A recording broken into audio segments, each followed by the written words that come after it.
নমস্কার, আপনাদের সকলকে স্বাগত। এই প্রচন্ড গরমে তাপদাহতে আম পান্নাটা প্রত্যেকেরই ভীষণ খাওয়া দরকার। আর এই আম পান্না খেলে লু লাগে না, অনেক শরীরের জন্য শরীর সুস্থ রাখে, ঠান্ডা রাখে। তাই আজকে আমি আপনাদেরকে আম পান্না করে দেখাবো। আসুন তাহলে দেখিনি কিভাবে করলাম আমি এই আম পান্না। আম পান্না করার জন্য আমি এখানে কিছু কাঁচা আম নিয়ে নিয়েছি। এই আমগুলো ভালো করে ধুয়ে পরিষ্কার করে নিয়ে এসেছি। এবার এই আমগুলোকে আমি প্রেসার কুকারের ভিতরে দিয়ে আমি সেদ্ধ করে নেব। প্রেসার কুকারের ভিতরে দিয়ে আমি একটু জল দেবো, আর অন্তত পক্ষে দু থেকে তিনটে সিটি দেব। দিয়ে আমি ঠান্ডা করে আমি নিয়ে আসছি আপনাদের কাছে। সেদ্ধ আমগুলি আমি ঠান্ডা করে নিয়ে আসলাম। এবার আমগুলিকে কাটবো, কেটে ভেতর থেকে কাতটা বার করে নেব।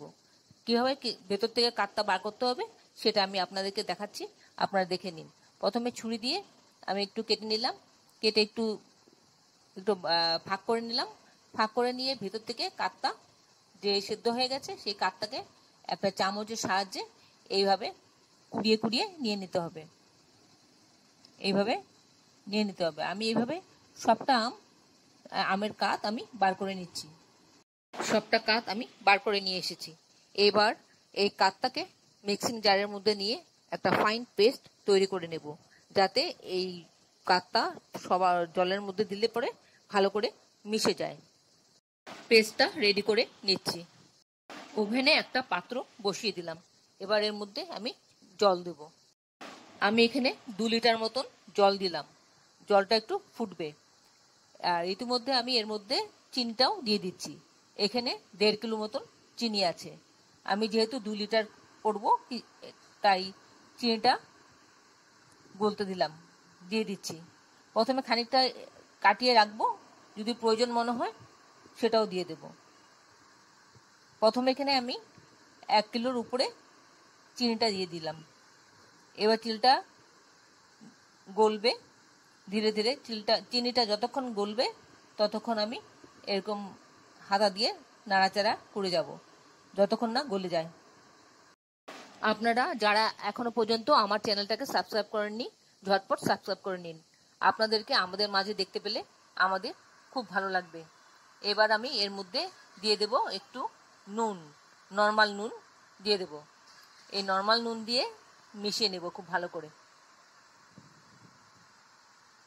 আমি স্বাদ মতন দিয়ে দিলাম নুন।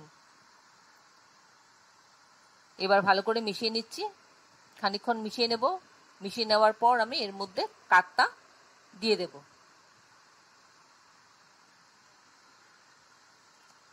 কাতটা আমি দিয়ে দিচ্ছি। এই কাতটা প্রথমে দিলে পরে একটু ভাসবে, ভেসে থাকবে, এটা সহজে মিশতে চাইবে না। তাই এটা ভালো করে মিশে যাওয়ার জন্য এর মধ্যে আমি ডালের কাটা যে থাকে সেই ডালের কাটা দিয়ে আমি একটু ঘেটে দেব, তাহলে এটা ভালো করে মিশে যাবে। আপনি চাইলে হ্যান্ড ব্লেন্ডার থাকলে হ্যান্ড ব্লেন্ডার দিয়েও আপনি করতে পারেন, কিন্তু আমি ডালের কাটা দিয়ে করলে আমার বেশি সুবিধা হয়। এই যে এরকম ডালের কাটা, সেটা দিয়ে আমি ভালো করে মিশিয়ে নিচ্ছি। নতুন কোনো বন্ধু প্রথমবার আমার চ্যানেলটাকে দেখে থাকলে আপনাকে একটা বিগ হাগ জানাচ্ছি। চ্যানেলটাকে সাবস্ক্রাইব করে নেওয়ার জন্য অনুরোধ রইল। পাশে বেল আইকনটা অ্যাক্টিভেট করে নেবেন, যাতে পরবর্তী আমার সমস্ত রেসিপি নোটিফিকেশন সবার আগে আপনার কাছে এসে পৌঁছয়।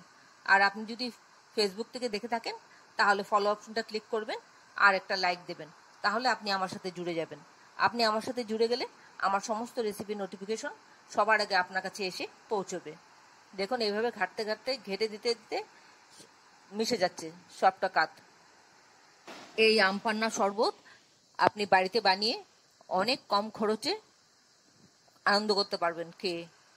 আর এই আম পান্না বাড়িতে থাকলে যে কেউ মানুষ আসলে বাড়িতে তখন দিতে পারবেন। আর এই লুয়ের হাত থেকে বাঁচার জন্য অবশ্যই আম পান্না শরবত রোজ সেবন করবেন। আপনাদের যদি কোনো প্রশ্ন থাকে এই রেসিপি সম্পর্কে কমেন্টসে জানিয়ে দেবেন, আমি আপনাদের প্রশ্নের উত্তর দিয়ে দেব। আর আমার এই রেসিপিটা আপনাদের কেমন লাগছে, আপনাদের মতামত আমি জানতে চাই। কমেন্টসে প্লিজ জানিয়ে দেবেন কেমন লাগলো আপনাদের। আমি এর মধ্যে একটু হালকা করে গ্রিন কালার ইউজ করব, ফুড কালার। আপনি চাইলে নাও দিতে পারেন, কিন্তু আমি ফুড কালারটা ইউজ করব, দেখতে একটু সুন্দর লাগে, তাই আমি ধীরে ধীরে অল্প অল্প করে দেব আর নেড়ে নেড়ে দেখব কালারটা কতটা ঠিক আসছে। যখনই ঠিক মনে হবে আমি আর কালার দেব না, এড করব না। বানানো খুব সহজ আর খেতেও বেশ ভালো, আর খরচও খুব কম পড়ে। আশা করি আপনাদের ভালো লেগেছে আমার এই রেসিপিটা। যদি ভালো লেগে থাকে তাহলে একটা লাইক দেবেন আর বন্ধুদের সাথে অনেক অনেক শেয়ার করবেন, যাতে অন্যরাও এভাবে বাড়িতে তৈরি করে খেতে পারে আম পান্না। এবার এর মধ্যে শুকনো খোলায় ভাজা জিরে গুঁড়ো আমি মিশিয়ে দেব একটা সুন্দর ফ্লেভার হওয়ার জন্য। এই ফ্লেভারটা এর আম পান্নার মধ্যে দারুণ লাগে, আর জিরে পেট ঠান্ডা রাখে, তাই জিরেটাও দিয়ে দেবো। আপনি চাইলে এর মধ্যে পুদিনা পাতার পেস্টও দিতে পারেন, সেটাও ভালো শরীরের জন্য। আমার কাছে এই মুহূর্তে নেই, তাই আমি দিতে পারলাম না। এখানে 1 টেবিল স্পুন জিরে আমি গুঁড়ো করেছি। এইভাবে খানিকক্ষণ নাড়াচাড়া করে আমি গ্যাসটা অফ করে দেব। অফ করে দিয়ে খানিকক্ষণ নাড়বো, নেড়ে ঢাকা দিয়ে রাখবো। স্ট্যান্ডিং টাইম দেব, যাতে জিরের গুঁড়োর গন্ধটা এর মধ্যে ঢুকে যায় শরবতটা খানিকক্ষণ ঠান্ডা করে নেব। খানিকক্ষণ ঠান্ডা হয়ে গেলে পরে তারপর আমি বোটলিং করব। এখানে আমি একটা বোতল নিয়ে নিলাম, সেই বোতলের মধ্যে একটা কাপা বসিয়ে দিয়েছি, যাতে আমার শরবতটা ঢালতে সুবিধা হয়। শরবতটা এইভাবে ঢেলে আমি যখন একটু একটু গরম থাকবে সেরকম অবস্থাতে আমি মুখটা সিল করে দেব। আর এই শরবতটা আপনি ফ্রিজে রেখে 4 মাস মতন খেতে পারবেন। আর যেহেতু আমি এর মধ্যে প্রিজারভেটিভ দেইনি, আর আপনি যদি প্রিজারভেটিভ দেন তাহলে তো এটা 1 বছর মতন রাখা যায়, যেরকম দোকানে শরবতগুলো থাকে।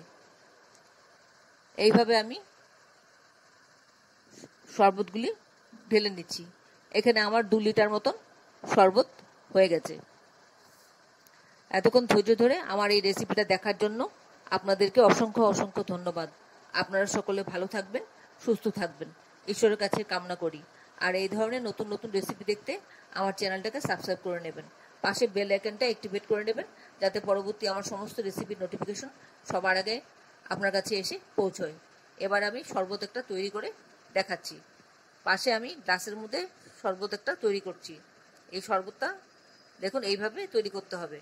খানিকটা নিতে হবে, নিয়ে তারপর মধ্যে আমি জল দিয়ে ঠান্ডা জল মিশিয়ে দিয়েছি আর আইস দিয়ে দিয়েছি। এইভাবে দিয়ে পরিবেশন করবেন, তাহলে সবার ভালো লাগবে খেতে। তাহলে আসি বন্ধু, আবার দেখা হবে আপনাদের সাথে পরবর্তী অন্য কোনো এক রেসিপিতে। ভালো থাকবেন সবাই, নমস্কার।